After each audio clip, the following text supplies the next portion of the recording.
Since revisiting the TARDIS Becomes a Lady episode back in 2021, I've been more eager to review this episode than probably any other that I've yet to review. There's only 7 episodes of New Who left to review, guys, and the aim is to get them all done by the end of June, after which I will return to my hermit slumber until Series 14 arrives on our screens, and in that time I will read many magazines on Readly. Oddly enough, reading magazines will actually benefit my research because apparently I'm not the only person who has an opinion on things. For this review, in fact, I found out that the Radio Times gave Nightmare in Silver a 1-star review. I don't agree wholeheartedly, but it did make me rethink the events of this episode. Whenever I research episodes of Who, I normally just zap to Wikipedia. Sadly, a significant portion of the sources cited on Wikipedia lead me to a dead end, especially when it comes to old interviews. Thankfully, I can go back in time and find older magazine issues on Readly so I can make claims and not question myself on where I got the claim from. Okay, but you can just pick up magazines from Tesco, you munter. Why do I need this app? Very good question. So much paper goes to waste on them, and you don't want to be that person whose living room looks like a doctor's surgery waiting room. Readly provides a paper-free magazine experience. For example, you can not only read the Radio Times, but you can listen to their podcast from the same page too. Better still, if there's an article I've yet to read or feel it's important to return to, I can just bookmark it. If I'm on the go as well, I needn't worry I'll lose signal because I can just download whatever issue I want to read. You can have up to 5 profiles on one account. Basically, it's not just a great resource for reading, but it's an all-round great app that functions like a dream. Check this app out by clicking my funky link in the description of this video. You not only help support the channel financially by clicking the link, but you actually get 2 months for free, and you can cancel at any time. So, without further ado, let's get on with the review. Considering the low expectations that formed in my head after the disastrous ending of The Crimson Horror, this episode opens up very, very nicely. Firstly, I loved how quickly the story pulled the rug out from under us. What would appear to be the worst moon landing set ever shown on TV turns out to be part of a theme park. Gaiman immediately unveils the artifice of our expectations, giving us very real characters and objects to look at, even one that's so unignorable that they had to put a title sequence right after it. The only artificial thing is the green screen shot of the theme park, abandoned yet beautiful. Ferris wheels stacked on top of each other, the Shard with orbs. It's like some roller coaster tycoon LSD trip. So the kid loses at chess to this Cyberman who turns out to be a character called Porridge, played by Warwick Davies. There's this idea of an intergalactic emperor that gets sprinkled around the episode, serving as a good setup for the conflict to come. The other mystery concerns the little grey insects that have been writhing around the place. All this served for a masterfully intriguing setup, but then the kids started bouncing around, and then the next minute they're going to bed? How long do we have to stay here? Not long. Have a nap. I'll wake you when we're ready to leave. Comfy? Sleep well. Good night. Okay. The jump scare that followed was actually pretty tight. I loved the way the head slightly wobbled to prompt anxiety before clamping.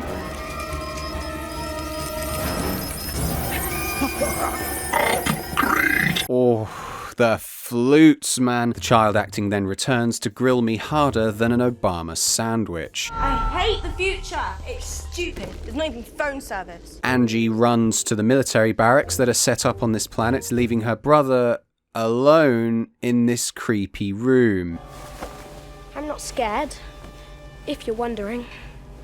I just think I ought to turn the lights back on. I get the intent behind the joke in that he's talking to the creatures in the room, but nothing in Series 7B makes these kids believable. I'm not a child expert, but when I was a kid, awake, terrified of the bumps in the night, the last thing I'd do would be to draw attention to myself. Neglecting their duty of care, Clara, the Doctor, and Porridge go for a wander.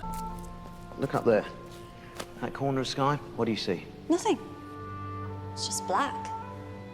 No stars, no nothing. Is this supposed to be a declaration that nothing in the universe phases Clara now? Or is she just fucking blind? It's not really her fault. The special effects people probably put forward this as concept art for the episode, and the producers didn't want their hard work going to waste. Still, they did a marvelous job concocting the theme park. Why not just read the bloody script and make a big black patch to prevent any confusion? Don't get me wrong, Porridge's exposition about somebody pushing a big button to blow up an entire galaxy adds mystery to his character. If there's one thing Gaiman is good at, it's his sprinkling of breadcrumbs that generally have satisfying payoffs. They then happen to notice that Angie is headed for the barracks. Instead of one adult staying to keep an eye on little boy Blue, they all leave him to pursue the girl. Webley is still hanging around, but would you leave this creepy guy in charge of your kids? This leads to an introduction to these new and improved Cybermen. They're equipped with super speed, and one solitary unit overwhelms the entire group.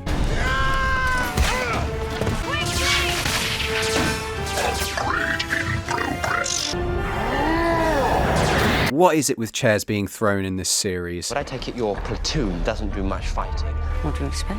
What? We're a punishment platoon. Ah, so they're deliberately incompetent. Nice save, Neil. It isn't truly made clear as to what exactly a punishment platoon is, only that the captain disobeyed orders, and so the whole group were exiled to this planet. Clara then gets put in charge of these soldiers. I'll give the devil his due though. With the Doctor's position as the Emperor's console, his decisions would no doubt be respected. I also think the silliness of the situation, mixed up in genuine horror, makes this episode redeemable and appreciative in my eyes. Right, let's all spend the night at Natty Longshoe's comical castle.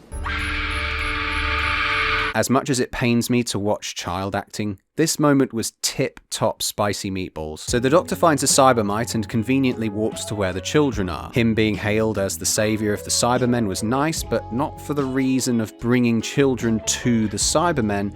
No, it is in fact he who is under threat of becoming one. What a fantastic idea. Matt Smith is truly given time to shine in these schizophrenic sequences, jumping to a mustache twirler and back again to our desperate familiar hero. It's almost theatrical in the way that both the camera and Smith's positions indicate who is in control. We see the facial prosthetics being more prominent by means of the left side being filmed, and then turning 180 degrees to see the untouched, fleshy right side of his face. The design of this mental network helps indicate who is who. The camera rotating in a super subtle way as well creates a seriously distorting effect. Oh, this is brilliant. Even the idea of a winner-takes-all game of chess tied in with the beginning of the episode. I loved it because of the fact that the stakes are evenly balanced. A Cyberman might be less familiar with the rules of chess than a genius like the Doctor, but the machine has a hold over the Doctor right now, and gambling everything against the newest and latest edition of cybernetic software puts his own life on the line. Remember, this is the semi-final episode of Series 7, and continuity between this one and the last was on the table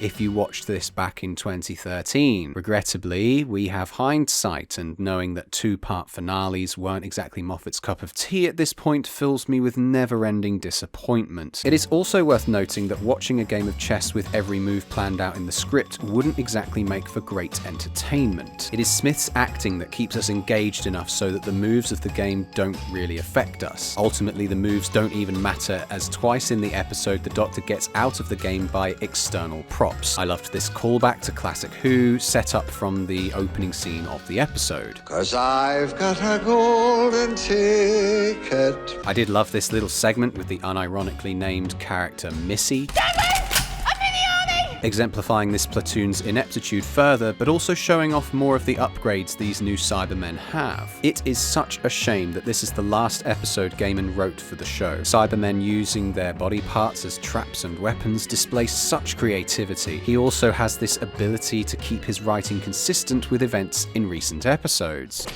Doctor, why is there no record of you anywhere in the databanks of the Siberiad?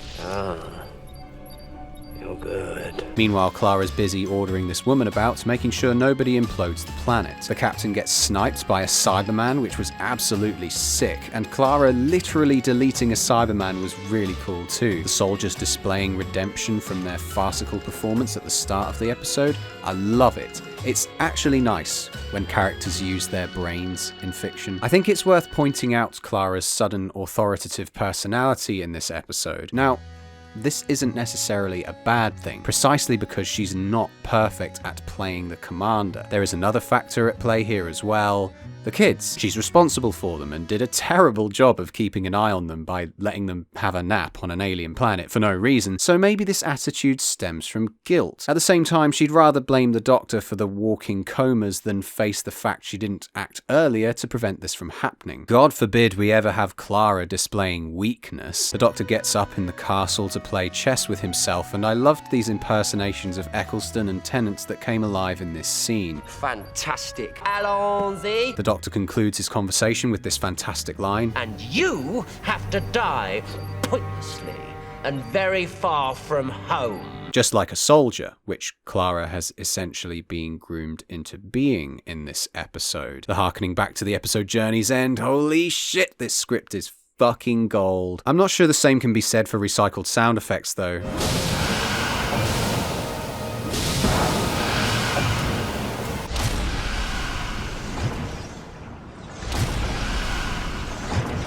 Nor the fact that the detonator for the planet imploder is made of burnt apple crumble. They discovered a special sort of rock called graphite. The special effects department once again went above and beyond when we see the army of Cybermen showing up at the castle doors, floating up into a pan that seamlessly puts us back into the castle. Sadly, the actual combat that takes place within the castle doesn't quite live up to the expectations set out by this shot. However, the limited ammunition for the humans and this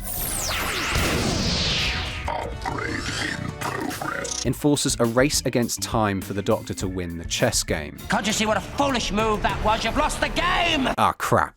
I just lost the game. The claim that the Time Lords invented chess triggers the cyber planner to converge all cyber brain power into winning this match. Once again though, the game was merely a distraction for the Doctor to buy time and win his own battle with reality over the cyber planner. We then get the twist that Porridge was the Emperor all along, which definitely makes sense given all the dialogue we were subject to throughout the episode. The resemblance of the Emperor isn't exactly what I'd call striking though, and it's not like we, the audience, get to see the Emperor's face on the penny Angie was given at the start. I guess they didn't want the audience figuring it out prematurely, but for me, it was this moment when Porridge and the platoon leader take themselves aside that makes everything fit into place. These things are hand pulsers. Touch the back of a Cyberman's head, the electromagnetic pulse deactivates it.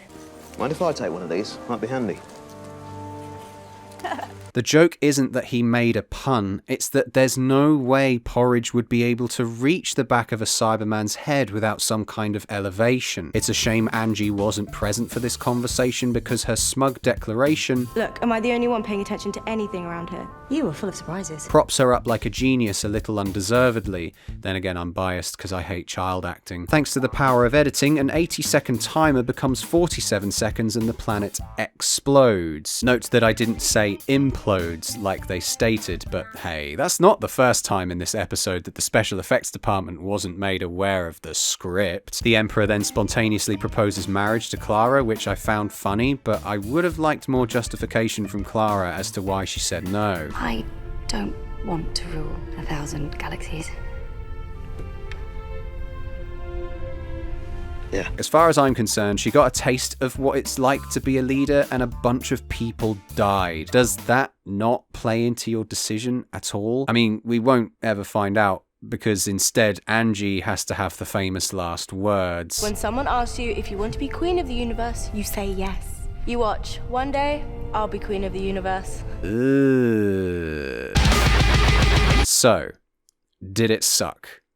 What a wacky, entertaining, creepy, and hilarious episode. It's not quite The Doctor's Wife, but better than all the prior episodes of this series, that's for sure. Above all else, it's written fantastically. I loved the idea of incorporating the human versus machine chess match into a story of Doctor Who. Despite this though, I still find myself yearning for more details about the return of the Cybermen. Why was there a tomb of them just sitting around waiting to be resurrected? Why would this platoon have weapons or even be hanging around if the Cybermen hadn't been around for 1,000 years? Maybe a two-parter could have fleshed these ideas out more. The music's pretty good, but the ultimate highlight is seeing Smith perform so brilliantly. The special effects are decent, but given little direction, and as you know by now, the biggest letdown is by far the kids. They're annoying, underwritten, and weren't needed for this episode. I cynically believe that the children were shoehorned in by Moffat, but I actually have no evidence to suggest this, so we'll just leave it there. All I can say is, thank God they were comatose for the majority of the runtime. I give Nightmare in Silver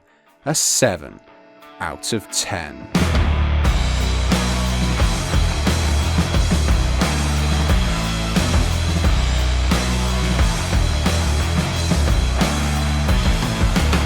Sandwich? Oh, we all like a sandwich. I want to lose weight, but I just love sandwiches. As much as it pains me to watch the child acting, this moment was tip-top It is in fact he who... Ah, shit. Hey, it's not the first time in the episode that the special effects department weren't... Wait a minute.